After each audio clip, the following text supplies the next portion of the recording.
When most BDSM resources talk about discipline, they focus on punishments. And while discipline does cover punishments, and will cover punishments in another podcast, putting such a large emphasis on punishments instead of power exchange has really caused a huge distortion.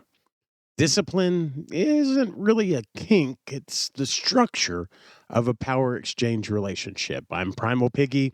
You can find me on Facebook at The Primal Piggy, all one word. You can also find me as an admin of a rather large Facebook page called Whips, Chains, and Duct Tape, about 120,000 followers. You can find that page at WCDTBDSM. While you're there, apply to join our private Facebook group, BDSM education group, about 1,200 people in a private, safe space that's discreet, learning about BDSM and power exchange, how to apply it. Really, a lot of really good place to ask a lot of questions. There's a lot of educational resources there, probably more than most any BDSM group on Facebook. And you can find all of our resources at www.bdsmunited.com. And so we're not going to really focus on punishments because focusing on punishment so much and really kind of making punishments like this kink, like, ooh, I want discipline, ooh, discipline me, discipline me, daddy, give me punishments, daddy, all this kind of punishment nonsense, isn't really what discipline is. Discipline is the structure of power exchange relationships. Structure is one of the building blocks of any society, and something most all of us crave in one form or another. It's used as a tool to define relationships, business, governments, social interaction, and the way we raise our children. When looking for stability in a relationship, it only makes sense to find comfort in structure within that relationship dynamic. A very basic structure of all power exchange is a relationship between a dominant and a submissive. A dominant submissive lifestyle dynamic is one where one of the partners takes on a dominant identity within the relationship and the other a submissive identity. This is no different than most any relationship in one way or another, but within the dominant and submissive lifestyle, or DS, these identities are much more defined and structured, with both parties knowing and accepting the responsibilities of the identity they keep within the relationship. This is referred to as a power exchange relationship. So, if you didn't really know why we use the term power exchange relationship, now you do.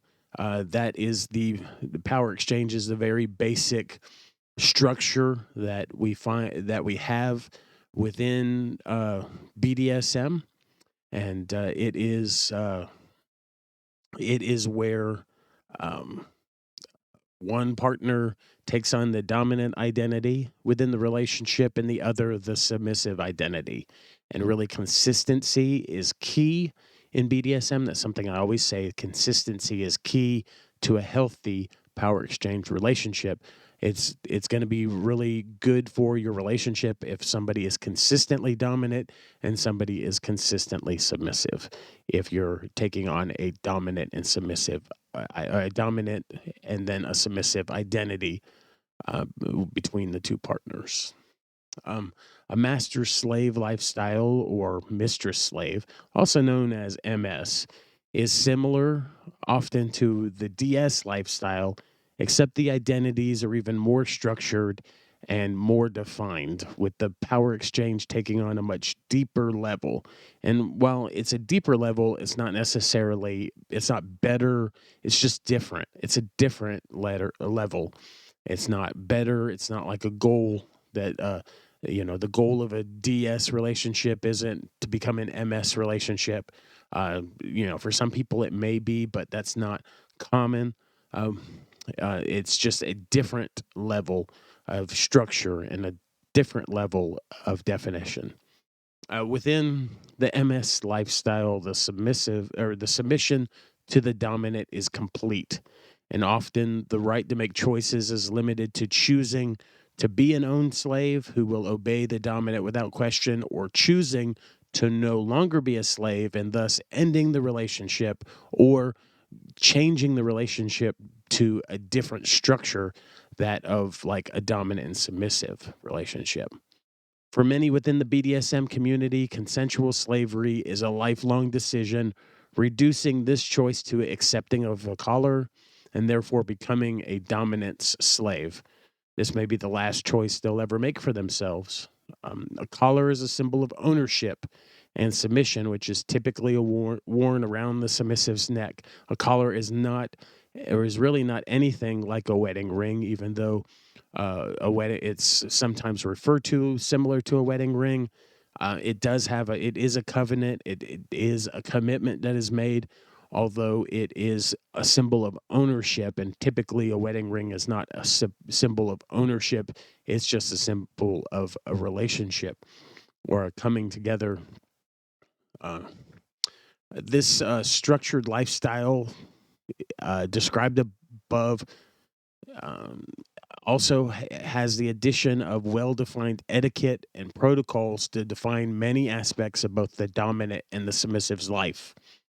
There are many common practiced protocols to provide structure to the universal rules of etiquette that govern all of our lives, but the exact protocols used are typically the choice of the dominant involved in the relationship. So, in other words, to put it another way, that there is the structure of a power exchange, or which looks like either a dom sub or a master slave, and within this structured lifestyle, there is an additional etiquette and additional protocols that define and further give structure to those power exchange relationships. Since every person has different likes and dislikes, this usually means that every relationship dynamic is as unique as the dominant involved in it. And while the submissive may have some influence there, may be able to give some feedback. Us in a DS, a submissive will have their own limits and their own boundaries, and certainly a dominant is within negotiations is going to respect those, and if they're forming an MS relationship, they will work all of those things out about limits, and before they even enter into the relationship dynamic. And so, but ultimately, the protocol is generally set by the dominant. It will take into account the other partner, the submissive partner or partners in the relationship dynamic, but it will ultimately fall on the head of the dominant to form the exact protocols for his or her their relationship. Starting from the basic psychological and social building blocks of any society or culture, our relationships include structure, protocols and rules, routines and rituals. These three culminate together. These three items create the building blocks of which a system of rewards and benefits and consequences and punishments are derived. This is what a covenant is: a structure and a protocol and routines and rituals. They come together and they're the building blocks of a covenant. And within a covenant, there are rewards and benefits to the relationship and consequences and punishments for failure to meet the expectations of the relationship. And this is what the D for discipline within BDSM stands for. Now, we'll discuss all these over the next several podcasts, and we'll include sections on service and training as well, because they fall within the scope of discipline. So hopefully you're seeing that discipline encompasses and is an umbrella for a whole lot more than we typically give it credit for within BDSM. Also, hopefully you're seeing that while it's okay that some people have taken the D and the S within BDSM and made it into Dom sub, that really doesn't add anything to what is already there, because discipline or bondage covers control and being controlled. Bondage covers mental and physical bondage, and then discipline covers structure, protocols, rules, routines, rituals, rewards, benefits, consequences, punishment, service, training. It covers so much. Discipline just covers so much within BDSM. It covers all of this structure. I am Primal Piggy. You can find me again at The Primal Piggy on Facebook, or at Whips, Chains, and Duct Tape at WCDT BDSM. We're keeping these podcasts short in this BDSM summer school series. And be sure to check out the other podcasts, the other videos. You can find me on Facebook by searching Primal Piggy. And you can find videos for some of these podcasts where, especially like the Slave Training 101, the podcast is really popular, and so is the video, but the video shows examples, fully clothed, very tasteful examples of the slave positions that are being described in the podcast. And so check all those out, and thank you for listening today. I'll see you next time on BDSM United.